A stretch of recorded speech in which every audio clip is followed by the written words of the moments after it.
ನಾಯಿಮರಿ ಕಚ್ಚಿದ ಪರಿಣಾಮ ರೇಬಿಸ್ ಕಾಯಿಲೆಗೆ ತುತ್ತಾಗಿ ಮಹಿಳೆಯೊಬ್ಬರು ಚಿಕಿತ್ಸೆ ಫಲಕಾರಿಯಾಗದೆ ಸಾವನ್ನಪ್ಪಿದ ಘಟನೆ ಮಾರ್ಚ್ 20ರಂದು ನಡೆದಿದ್ದು, ಮಹಿಳೆಗೆ ಕಚ್ಚಿದ ನಾಯಿಮರಿ ನಾಪತ್ತೆಯಾಗಿದ್ದು ಆತಂಕಕ್ಕೆ ಕಾರಣವಾಗಿದೆ.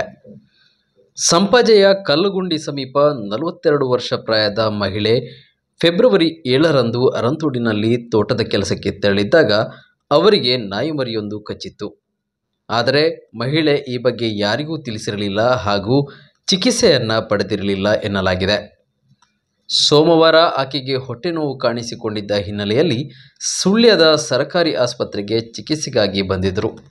ಈ ವೇಳೆಗೆ ನೀರನ್ನು ನೋಡಿ ಬೊಬ್ಬೆ ಹಾಕುವುದನ್ನು ಸಹಿತ ವಿಚಿತ್ರ ವರ್ತನೆ ತೋರುತ್ತಿದ್ದ ಆಕೆಯೊಂದಿಗೆ ವೈದ್ಯರು ಪೂರಕ ಮಾಹಿತಿ ಕೇಳಿದಾಗ ನಾಯಿ ಕಚ್ಚಿದ ಬಗ್ಗೆ ತಿಳಿಸಿದ್ದರು.